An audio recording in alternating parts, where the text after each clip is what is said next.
So we are 1,248 days since I very first asked for this information that's sat right here, which is the letters that were sent to free school applicants when they were rejected. So what should be in these envelopes is all of the letters that were sent out that gave the reasons why the government didn't want certain people to open new free schools. It's taken 1,248 days for lots of reasons, including once being taken to court for my request being vexatious. Then we had to produce the amount of information, there was another big fight, there was about to be another court case in April. The Department for Education decided they would then relent. They had 21 days to get this information to me, and at 1 minute to 5 yesterday they rang and said it was on its way via special delivery. So this is a very big moment, very excited to share it with everybody. But when I came in tonight, I was excited to find that they were all in these plastic bags, which I had assumed was because there was rain outside. But actually, turn that off, people sending me messages, I'm sure of congratulations. What I found was that the bags all say on them that Royal Mail gives their sincerest apologies, but the enclosed item addressed to me has been damaged whilst in their care. Although we do all we can to prevent such damage, it does occasionally occur.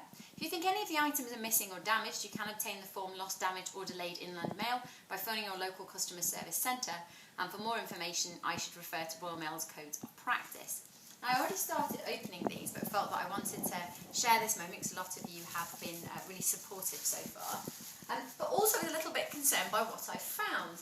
So I opened the first two envelopes and we'll get on to opening the rest shortly.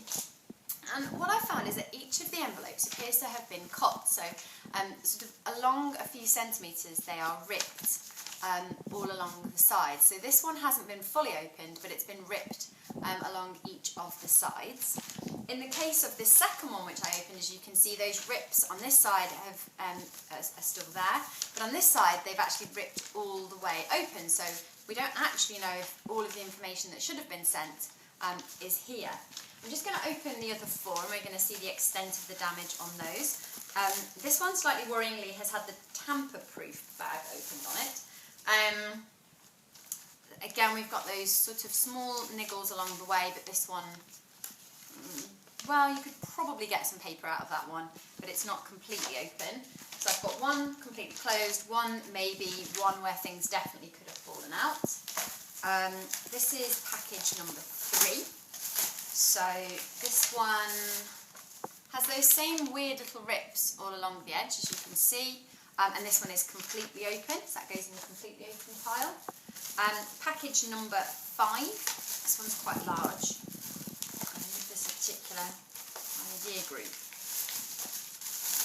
This one looks like it's completely open on one side and almost completely open on the other side, so I'm going to put that in the middle, in the definitely open pile.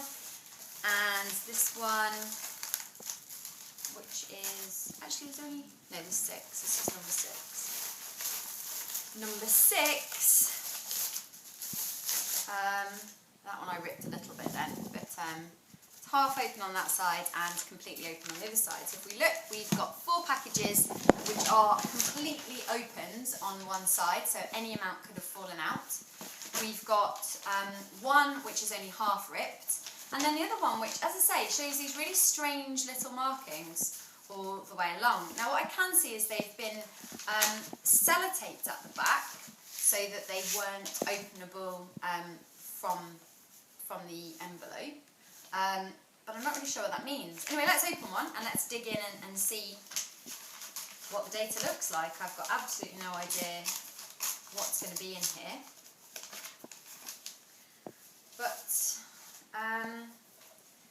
so this is wave 1, 3 of 3, so I guess these are the first wave letters. This one is for Fulham Boys Free School. It was sent on the 15th of February 2011, which feels like a very long time ago now, but was in fact only 18 months beforehand. As you can see, the Department for Education was allowed to redact the names of any individuals and the names of addresses and the names of the people who were involved. Actually, it's very short. There are just 3 paragraphs on this one, for example.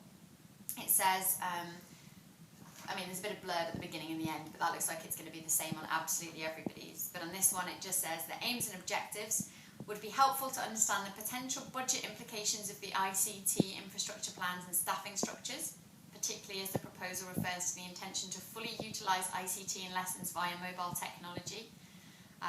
Something about evidence of demand, it was limited and unquantified. And premises, the proposal refers to initial exploration with regard to potential sites. The issues around premises will need further research. Clearly, I've got a lot of these to look through, and I have no idea whether that's going to be the sort of thing that we can expect or not.